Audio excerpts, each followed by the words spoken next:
Welcome back, my dear children of class 10s. So today we shall straight away move ahead with the remaining portion that we were left with, and that is the last scene of MOV Act 5 Scene 1, which is the only scene. And we have already seen and discussed, we already saw and we discussed about how Lorenzo and Jessica, they compare themselves as well as the night they were experiencing then walking on the moonlight at the estate of Portia. They compare themselves and the night to the night that all those characters, heroes and heroines from all the classical myth they had experienced, so that is the kind of romantic environment and atmosphere that is seen in the very opening scene of Act 5 Scene 1.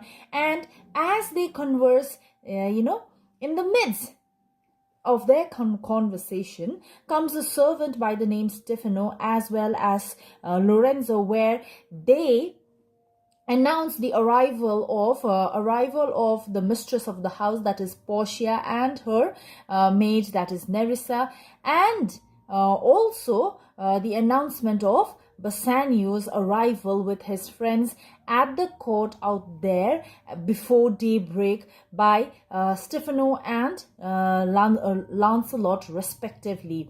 So we had watched till there, and soon now what we see is, now we have reached that portion, we reached that scene where Portia and Nerissa, they enter Portia and Nerissa. Portia, that light we see is burning in my hall. How far that little candle throws his beams. So there was this light that was burning at quite a distance in her estate, and she could see it from so it was actually so from here what we can see is we get an idea that it was still not bright, it was still not, the sun had not yet arisen, it was still dark, the day was yet to break. So that is why since it was extremely dark, a small candle could be seen, burning candle could also be seen from afar. So that is exactly what she is referring to out here. Then so shines a good deed in a naughty world, and she very in a very philosophical manner she compares that candlelight that has been burning at a distance, which can be seen so distinctly at that pitch dark morning, just as that light, that tiny speck of candlelight that can be seen even from afar, from a distance, just like that tiny light, even good deeds do shine. Good deed in a naughty world. Naughty here means sinful. Equally, the good deeds also, it outshines the naughty, the sinful world. So then Nerissa says, when the moon shone, we did not see the candle, but Nerissa is debating, but whenever the moon shines, we do not see the candle. Portia, so doth the greater glory dim the less. That is because the great things are because the great things always overshadows the small things. That is exactly what Portia very smartly she replies. A substitute, then she compares that situation to a substitute shines brightly as a king until a king be by, and then his state empties itself as doth an inland brook into a into the main of water. Main of waters here means the vast ocean, and brook is a small stream. So here what she says is, just as greater things overshadow the glory of small things, likewise, just like it, the situation is so similar to that situation where a substitute king, in the absence of the real king, till the absence of the real king, he enjoys the entire glory of being a substitute king. But the minute the real king stands beside the substitute king, what happens? The glory that he had been enjoying in the absence of king immediately fades away, and it is immediately transferred to the real king. And this happens, and this very beautifully she compares with an inland brook. How she compares how the substitute king's glory is lost the minute the real king arrives. She very beautifully compares it with an inland brook. The inland brook that slowly, gradually, as it enters the vast ocean, how it disappears within the vast, wide ocean. So it's like that. That is what she very beautifully and very philosophically and very smartly she says it out here and makes that beautiful comparison. Music, hark. So this is the music that had been ordered by Lancelot at the estate of Portia, that was being played in order to welcome her. So music, hark. Then Nerissa, it is your music, madam of the house. It is coming from your house. Nothing so good I see without respect. Without respect means unless felt in certain condition. Methinks, that is, I think, it sounds much sweeter than by day. So it was the night of silence. It was dark. It was beautiful. It was extremely peaceful.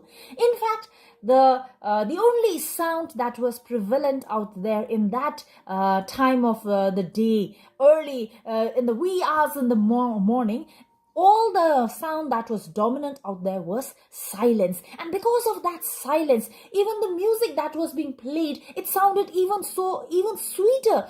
And Portia says it sounds sweeter than how it usually sounds during the daytime. Then Nerissa says, silence bestows that virtue on it, madam.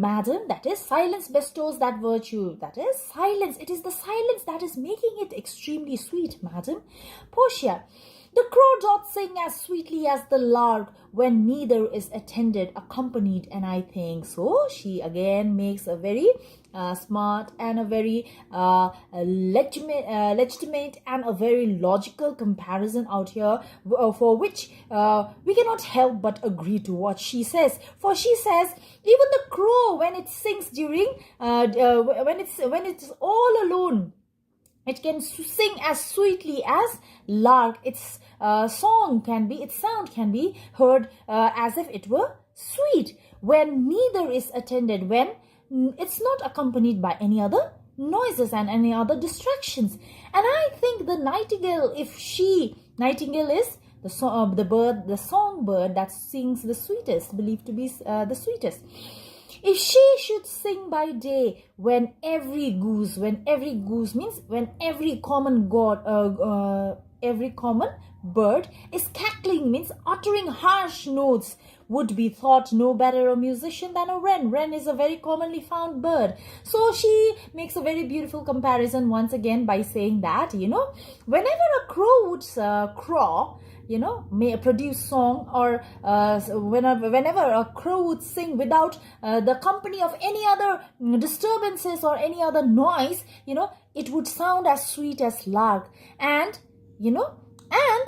if a nightingale, a bird like nightingale, would sing a song amidst the noise and the loud distraction of the various sounds that is produced by various different common birds, that even that sweet singing nightingale's bird's song, its voice would have no value, because it would sound no different than a wren, a very commonly found bird. So out here, what she's exactly trying to do is she is agreeing with Nerissa, who just a while ago said that, it is because of the silence that the sweetness of the music has enhanced. So similarly, she is making this, comparison out here between the crow and the nightingale of the value of their voice the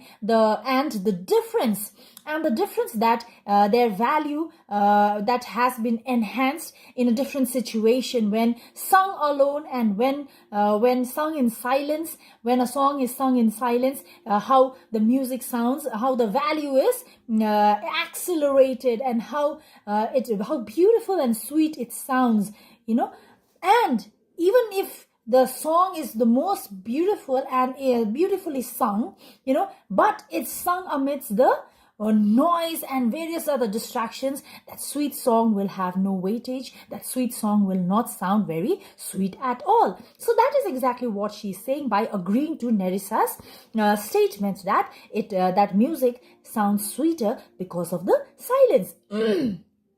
Then, no better a musician than a wren. How many things by seasoned are to their right praise and true perfection. That means so many things are suitable. Season out here is suitable time. Seasoned means improved.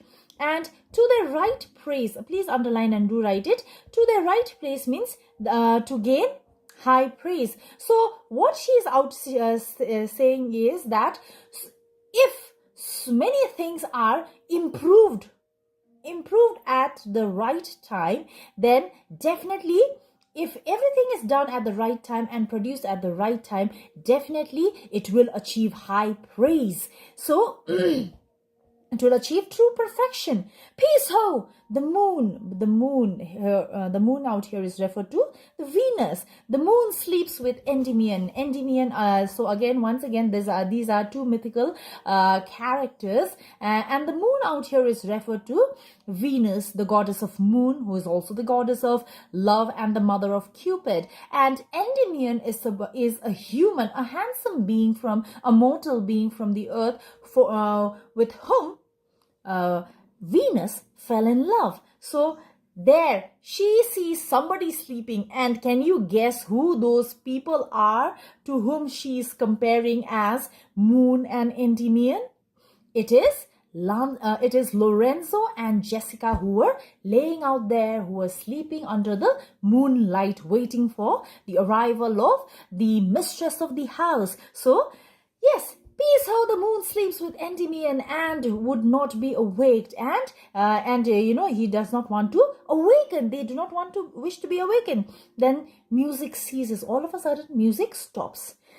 Lorenzo, that is the voice, or am I much deceived, of Portia? So it seems that Lorenzo has heard the voice of Portia, because Portia was definitely very near, and he immediately recognizes Portia, but still he is not very certain.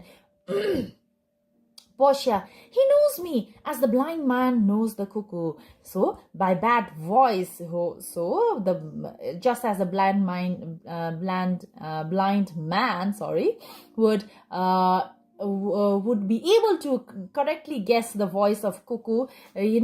Just as that blind man, even this Lorenzo has correctly guessed who I am by my very voice, So that means he definitely knows me pretty well, knows my voice, recognizes my voice pretty well. Lorenzo, dear lady, welcome home. So he realizes it was indeed Portia, and he extends a warm welcome to Portia.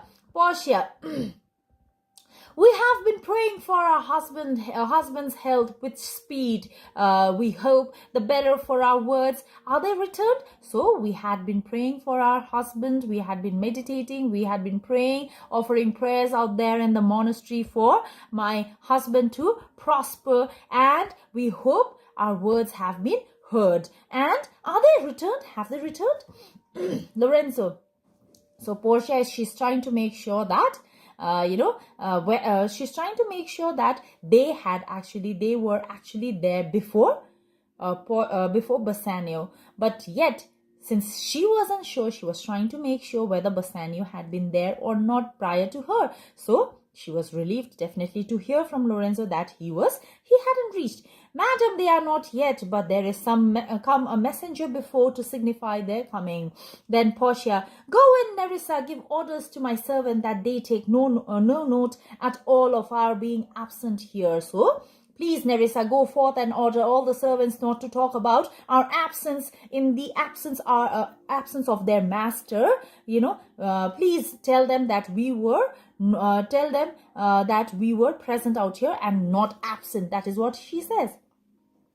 Nor you, Lorenzo and Jessica, nor you. So she even make a request to Lorenzo and Jessica respectively not to relay about their absence from her estate to Bassanio. Then Lorenzo, your husband is at hand. I hear his trumpet. We are no telltales. We are no telltales means we are not a tattler. We are not any informer. Don't worry.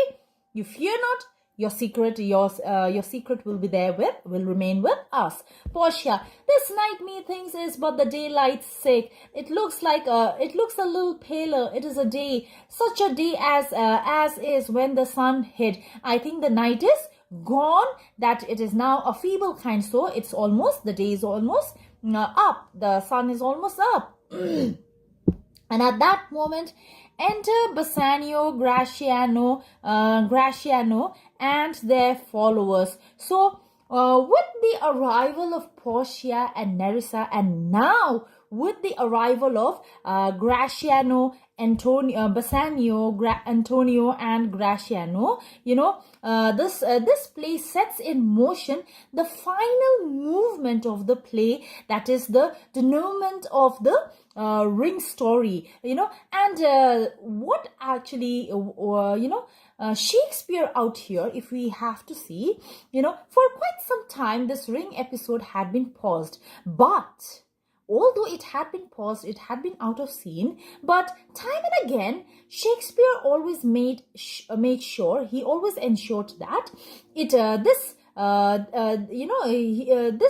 episode that was related, this instance that is related, small acts, in fact, small instances that should be related with the ring episode, Shakespeare ensured that it pops somewhere in the middle at the right moment, so that we are prepared for this final comic element, that is carried by this ring episode. And for example, at the very first instance, for the first time, this ring episode had been introduced to us in Act 3, Scene 2, where Bassanio, after having chosen the correct casket, finally was almost coming to the end of that scene, Portia, she gives Bassanio a ring, asking him to promise to make a vow that he would never ever part away from it. And after that, we see in Act 4, Scene 2, in that short scene where Portia and Nerissa, disguised as the lawyer and the clerk, they respectively and very cleverly, they try they put their respective husbands in such a situation where they are compelled to give their ring, they are compelled to hand over their ring. And now finally that very moment, most awaited moment, is finally here, the most comic element with which this entire play is gonna end, with happy bells ringing. So finally we have reached that scene, and that is the ring episode. So Bassanio, what he says, we should hold day means have daylight with the antipodes. Antipodes means right now we are on one side of the earth where we are experiencing daylight. So, and the other side of the earth that is experiencing night, that is the antipode. So antipode is referred to those at the opposite side of the earth, of the globe, from where we stand right now. So what he says is, we should hold day with antipode if you would walk in the absence of the sun. So the minute he sees Portia, he is full of praises for Portia's beauty, and he says, how is it that we are not yet experiencing daylight? Because it was still dark actually, because and why he says that is, we should be experiencing daylight because of such a bright looking, such a beautiful looking person who is standing right in front of me, that is Portia. So out here too we should be experiencing daylight, because Portia is so dazzling, she's so beautiful. That is what exactly he meant out here. Then Portia, let me give light, but let me not be light. So out here, Portia, she is very witty with her words. She's full of puns. She's full of metaphors. She's full of, humor, and she's full of wit. And, she has high sense of humor, actually, to be very true. And every time she takes on Bassanio's case in a very humorous manner, which she confidently does, and in a very intelligent manner. We see her personality, her true personality, coming to full bloom. And out here, once again, with this word light, she again plays with it. And for she says, let me give light, but let me not be light. So let me give light in the sense, let me give you happiness. Let me bring about brightness and happiness and light in your life. But let me not be the light. That is, let me not be immoral.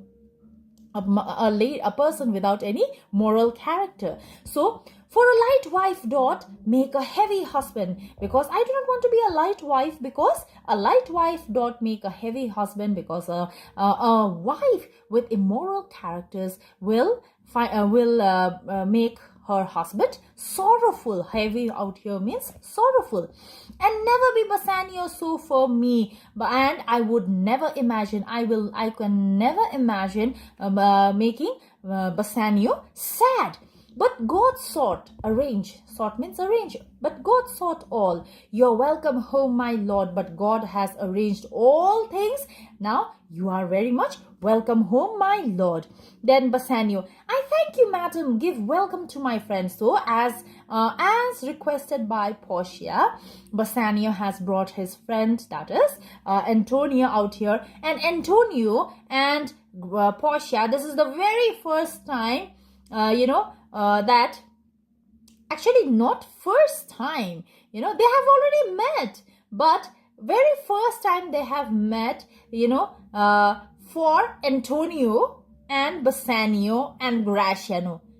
But for Portia and Nerissa, they have already met them, they have already seen them. In fact, they were the ones who had won the case for Bassanio and had saved Antonio. But till now, and all these while, till they reveal the entire secret, these people are completely oblivious, about the reality that lies, that has been hidden from them, which once they find out, they will be completely flabbergasted. So now let's move ahead.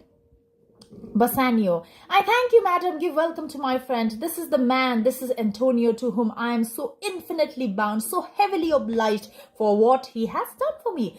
Portia, you should in all sense be much bound. Yes, definitely, you have to be obliged to him. For as I hear, he was much bound for you, because obviously he has undertaken such a terrible bond for yourself in order to save you. Then, for your sake. Then Antonio says, no more than I am well acquitted of out here, miss. I am now free of. So, no more than. So, I'm not so terrible. It's not so terrible. Whatever bond that I had put myself into for my friend, it's not that very terrible. And whatever be the case, I am free of it now. And the person who freed him from it is right there in front of him, which he has no idea. Even in his wildest dream, these people actually have not even imagined that that is Bassanio and Gratiano, their respective wives were there, and they were the ones to save his friend. So then Portia says, sir, you are very welcome to our house. It must appear in other ways than words. Therefore, I scant this breathing courtesy. I scant means I express this courtesy as a courtesy. I welcome you wholeheartedly. You are extremely welcome to my house. Gratiano to Nerissa. So as Portia, Antonio, and Bassanio, they were having sweet conversation, where they were welcoming. Portia was as a hostess was giving warm welcome to Antonio. at that time, what happens on the other side in that very room to Nerissa? By yonder moon, I swear, you do me wrong. So out here, it seems that Nerissa has already started taking the case of Graciano, and a fight has already broken. So out here, by yonder moon, I swear you do me wrong, by the moon above us, I swear you are wrong. You are completely getting me wrong. You are charging me a wrong. You are accusing me wrongly. You're accusing me of wrong charges. Then in faith, I gave it to the judge's clerk. So what is he referring to? What did he give to the judge's clerk? Yes, it is the ring that Nerissa had given to Graciano, where even like Portia, likewise, Nerissa too had asked him never ever to part away from the ring that she had given to him. So he's referring to that ring. In faith, I gave it to the judge's clerk. Would he were dead that had it. For my part, since you do take it, love so much to heart. So indeed, I gave it to the judge's clerk out, who asked me that ring. Please believe me. I don't care if he were dead, since you take this matter to your heart. You're taking this matter so seriously, And then so out here, as I already told you, Nerissa has begun to take Graciano to task, and Portia out here, a quarrel ho already, what's the matter? So see, Portia and Nerissa, they are already aware of the plan, and likewise, just as Portia and Nerissa, they are aware of everything that they are doing, and likewise, even we as an audience, we too are very well aware of what these women, they are up to. And poor Bassanio, poor Antonio, poor Graciano, most importantly, poor Bassanio and Graciano, they are completely oblivious, In fact, it's a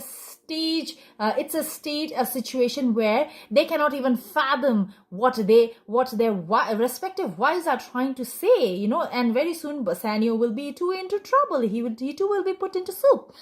Then Portia, a quarrel ho already, what's the matter? So their words suggest the beginning of a fairly violent disagreement that is about to unfold now. Graciano, about a hoop of gold, a paltry ring, a hoop of gold, that is the ring, that she did give to me, whose posy, that is a short verse of poetry, verse for the world like cutler's poetry upon a knife, love me and leave me not. So there was this, she is fighting for the ring that she had given to me, where it was engraved that love me and leave me not, and she had asked me never to part away from it. Then Nerissa, what talk you of the posy or the value? What does it matter what does it matter to you about the actual value of the ring, since you already lost that ring? You swore to me when I did give to you that you would wear it till your hour of death, and that it should lie with you in your grave, though not for me, yet for your vehement oath. You should have been respective and have kept it.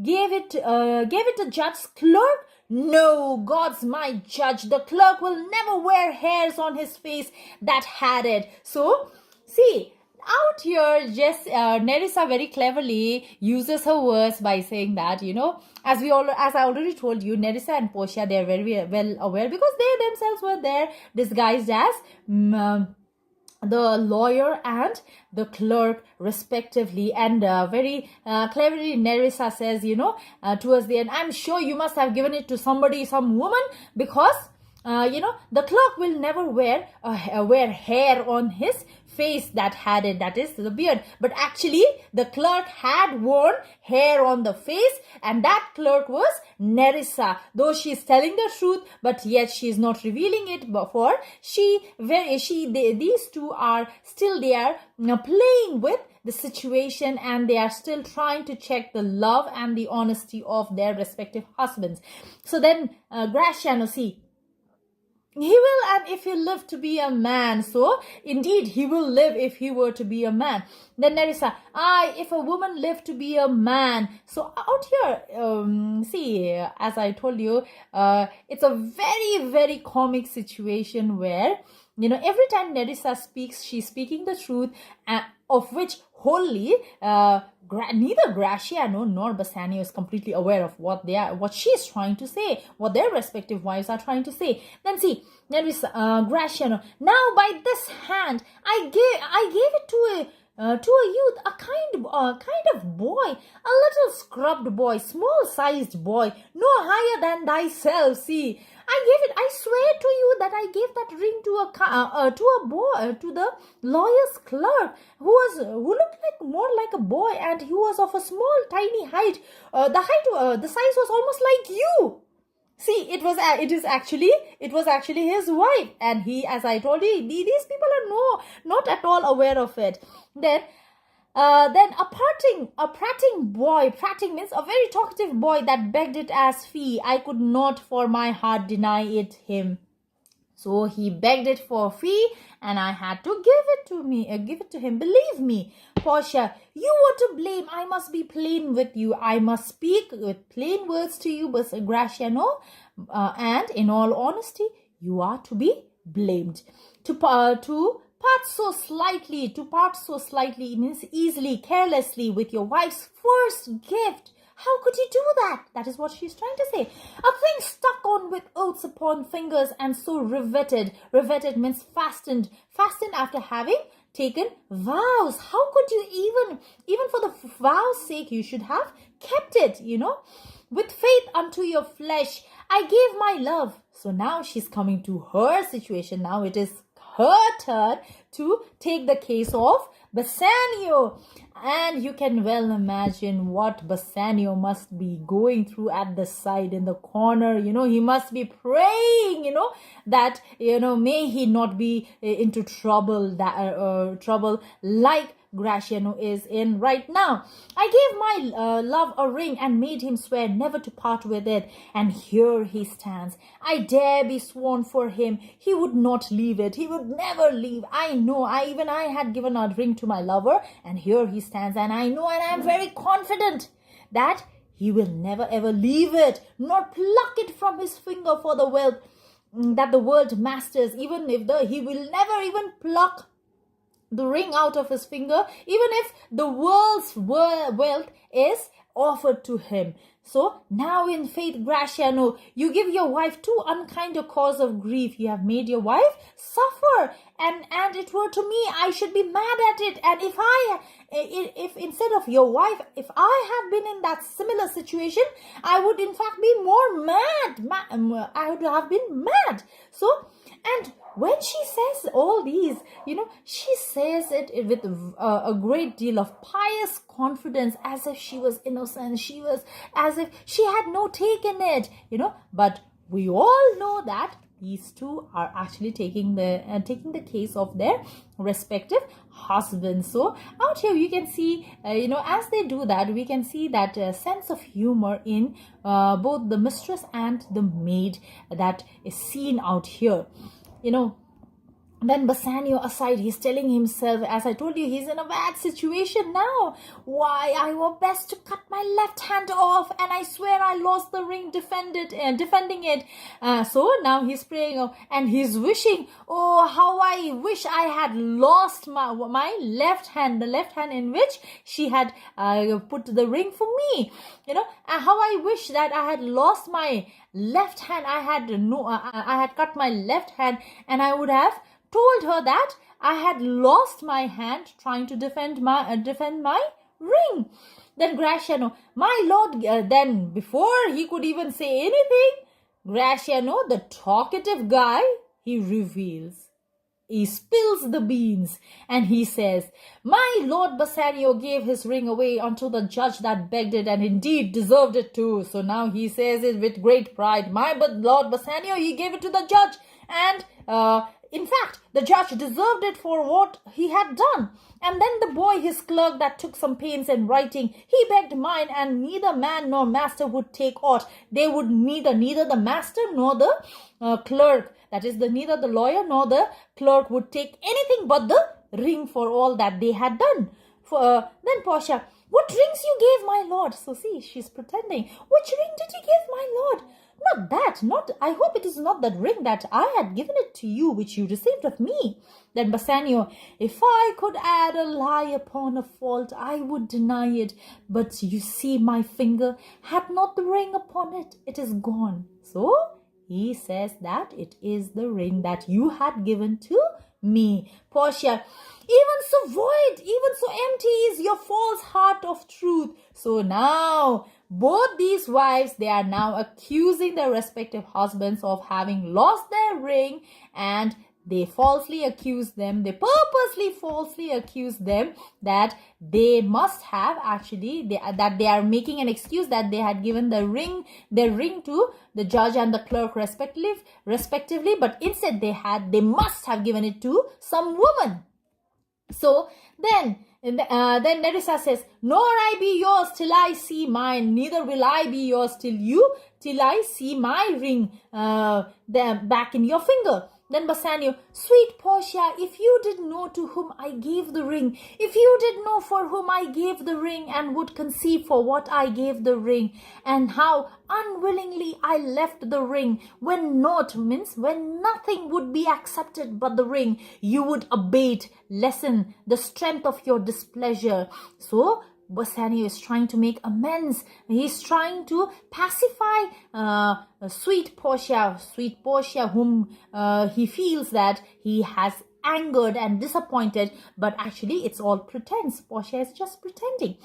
So, and Bassanio and Gratiano has rightly fallen into the place and the situation where Portia and Nerissa, they wanted them to be in. And Bassanio, he tries to pacify by saying, sweet Portia, if only you had known the person to whom I had given that ring, if only you knew how he helped free my friend, from such a bond, and how unwilling, and if only you knew that how unwilling I was to give that ring. But since that person would want nothing but the ring, I had to give away. And had you known all these, then definitely your disappointment would not be as much as it is right now. It would have been much, much less.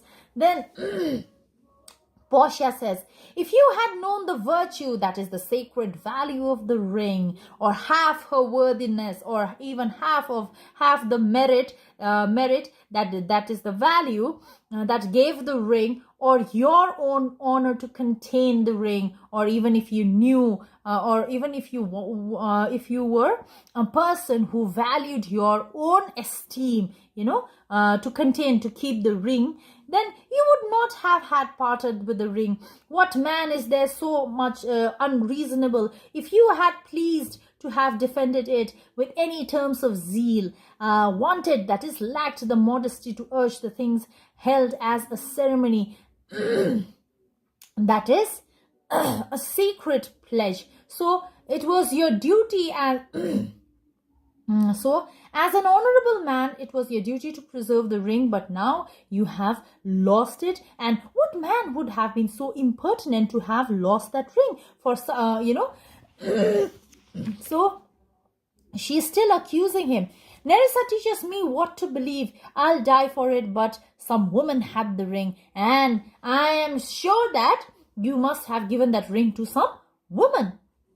Bassanio, no, but mine honor, madam, by my soul, no, I swear, no woman had it, but a civil doctor, but a lawyer. But actually, it is a woman who actually had the ring.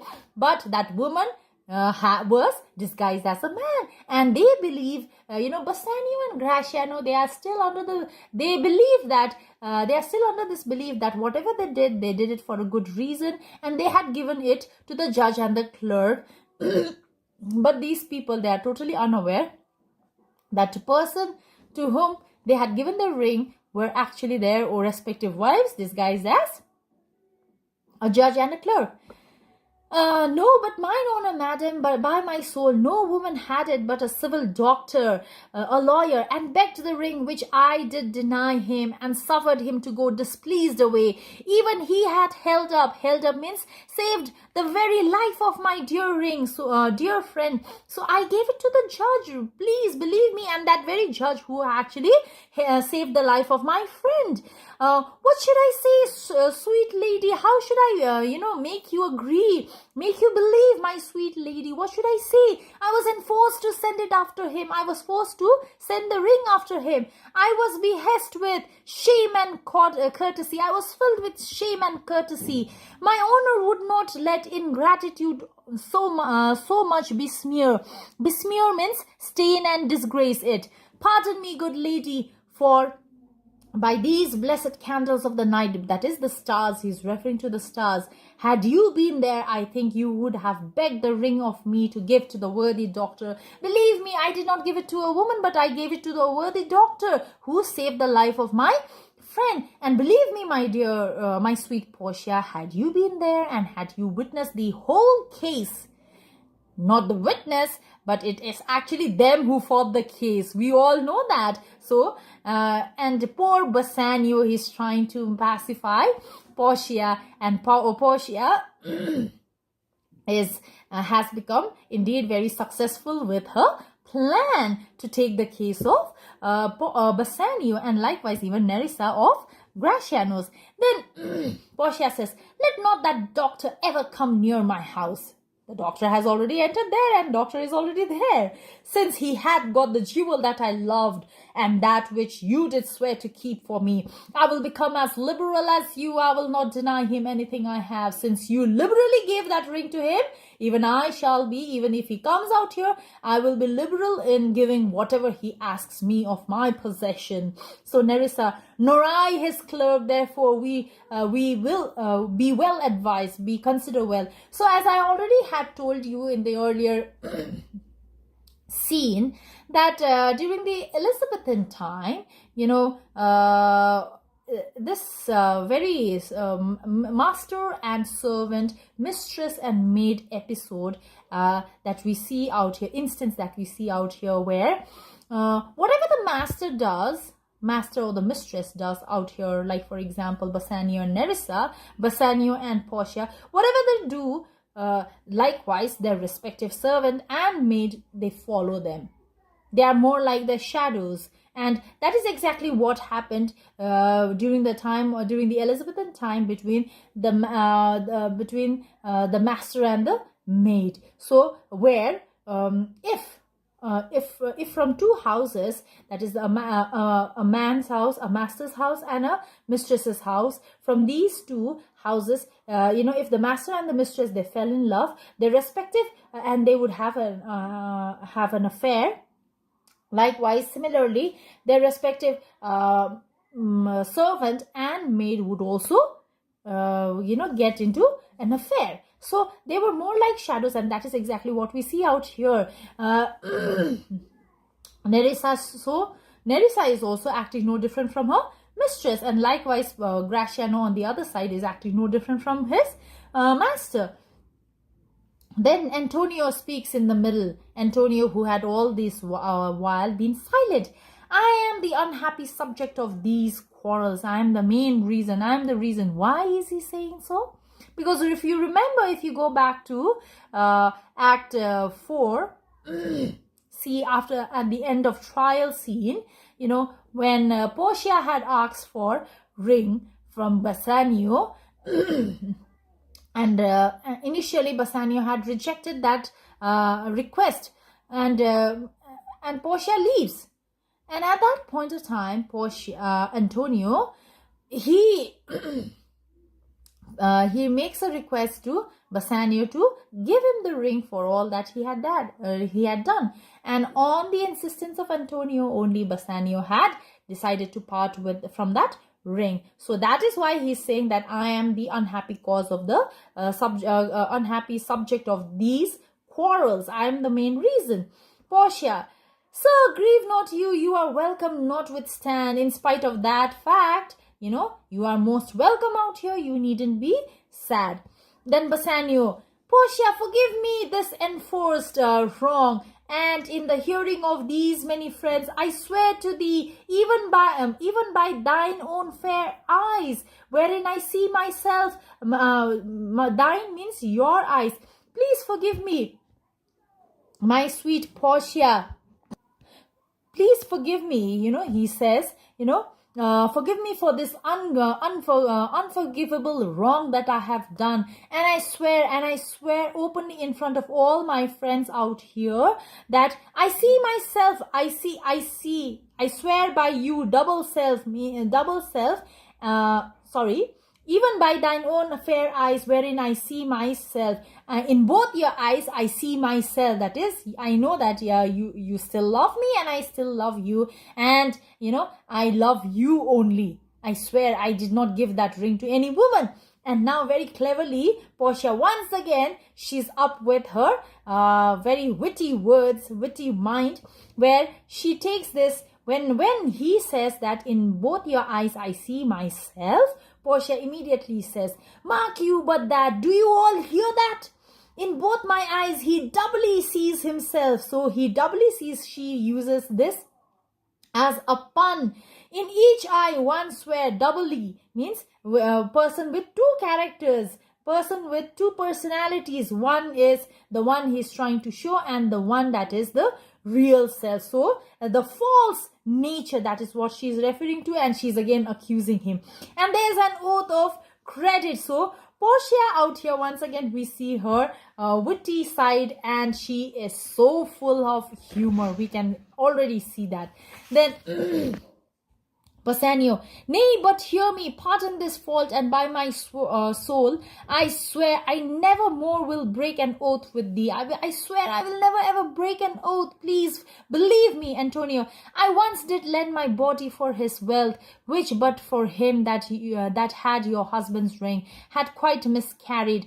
I dare be bound again, my soul upon the forfeit, that your lord will never ever break faith advisedly, that is deliberately. So Antonio, he once again comes to the rescue of his friend. So we can see once again the kind of bond and the love that Antonio, genuine love that Antonio carries for Bassanio, where now once again he's rescuing his friend by saying that I once, I was ready to lend my body for Bassanio, and because of which, after having saved, he lost his ring, the ring that you had given it to him and which he had vowed never to lose. And now, once again, I stand out here, and this time I will forfeit my soul. And I swear that I will make sure that my friend Bassanio out here will never ever part or will never ever break any oath to you.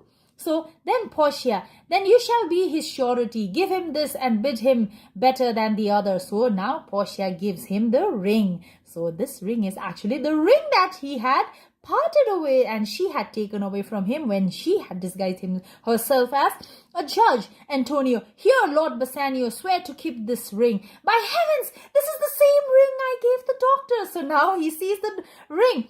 I had it of him. I got it of him. I got it from him. You're all amazed. Here's the letter. Read it at your leisure. It comes from Padua, from Bellerio, that is her uncle. There you shall find that Portia was the doctor, Nerissa there her clerk, Lorenzo there shall witness I set forth as soon as you, and even but now returned. I just returned. So now she finally reveals the entire secret by handing over the letter that had been sent to her by Bellerio, her uncle, from Padua, where it is clearly mentioned that Portia and Nerissa were there at Venice to represent him, that is Dr. Bellerio, as a judge and a clerk. So in fact, she is revealing the secret that they were the ones who were there.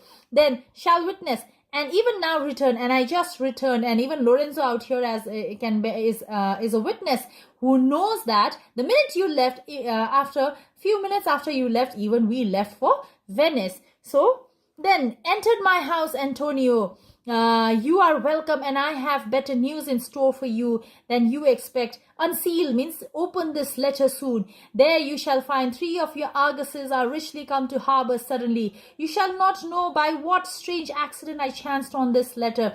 And then she hands over another letter, a second letter to Antonio, and that was a good news for Antonio, for it says that it had an information that 3 of Antonio's argosies had returned with rich profit. Yes, that was a good news. And then Antonio, I'm dumb, I'm so surprised to speak. Bassanio, were you the doctor and I knew you not? Were you? So Bassanio and Graciano, they are flabbergasted. They are so shocked.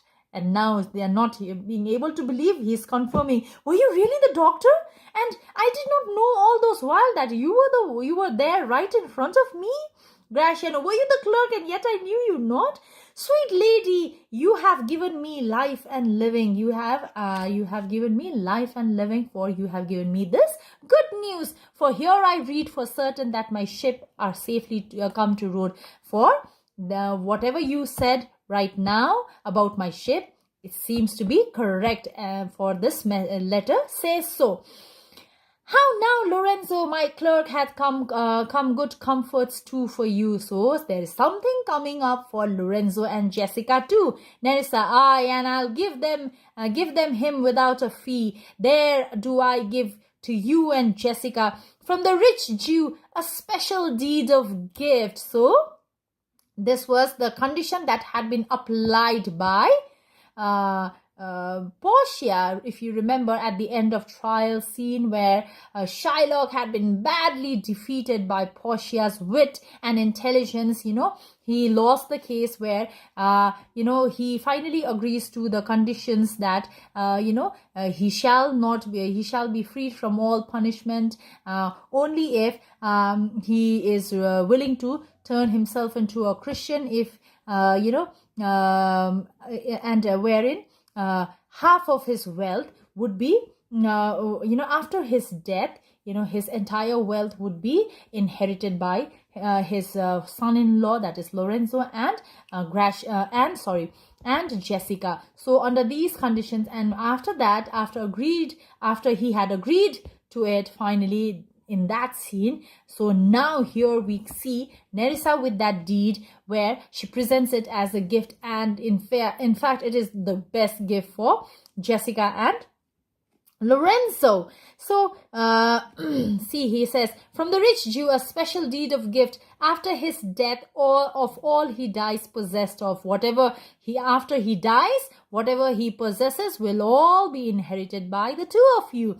Lorenzo, fair ladies, you drop manna in the way, so you drop food. It's like, you have dropped, the news that you have brought to us right now is like having dropped food from heaven for us, and Portia, it is almost morning and yet I am sure you are not satisfied of these events are full. Let us go in and charge us upon the interrogatories, and we shall answer all these things faithfully. And I know that all of you are even more curious to know everything in detail of what happened and how we came to make a decision to go ahead with this case as disguised as judge and lawyer.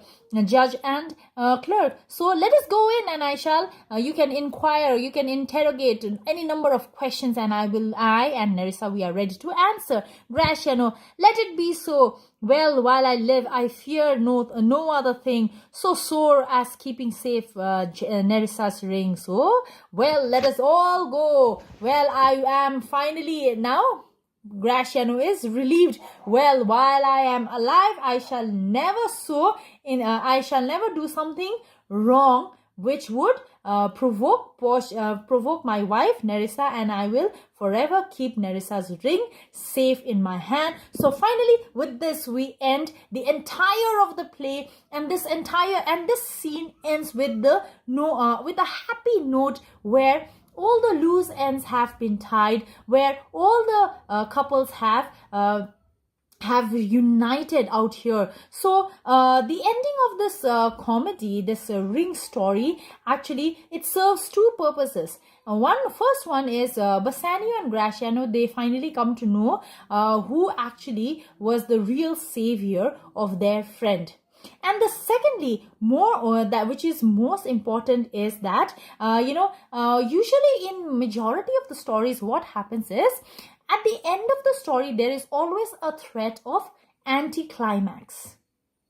All right, there is always a threat of anticlimax. Why? Because all the loose knots they have, all the loose knots they meet, all the couples they are united, they are tied up, they are reunited. So but like in those stories, Shakespeare's stories are completely different. Shakespeare is completely different. He tempers this romantic scene with a salty comedy where he has tried to show Portia and Bassanio, Graciano and Nerissa, that they are human lovers. They are not just limited within the text, but they are representatives of true human lovers, where in marriages there will always be misunderstanding, there will always be fights, few discussions. It's pretty where like any normal human being, in any normal human being's marriage, there will always be some kind of misunderstanding, some kinds of ups and downs, sometimes happiness, sometimes a happy moment, sometimes a sad moment. So all these things, and all these and whenever in such marriages, in a couple, in the life of couples, in a married couple, whenever such misunderstanding arises, what Shakespeare is trying to show out here is that such misunderstandings can be one can overcome that such misunderstanding, and that can be done with the aid of love and great sense of humor, which will definitely make one's married life wonderful and spicy and full of sunshine. So that is exactly what makes Shakespeare's romantic comedies completely different to other comedies. So with this, we end the entire MOV. Thank you very much. We have all completed with the syllabus. And I hope all of you have been going through all the videos that me as well as Miss Dolly we have been doing, and we've also equally been working hard, and likewise we do expect the same from you, my dear children. And if there are any queries, you'll have our numbers. Y'all could always be there up to inquire and get your doubts clarified. Thank you very much, my dear children, and stay safe, study well, and all the best.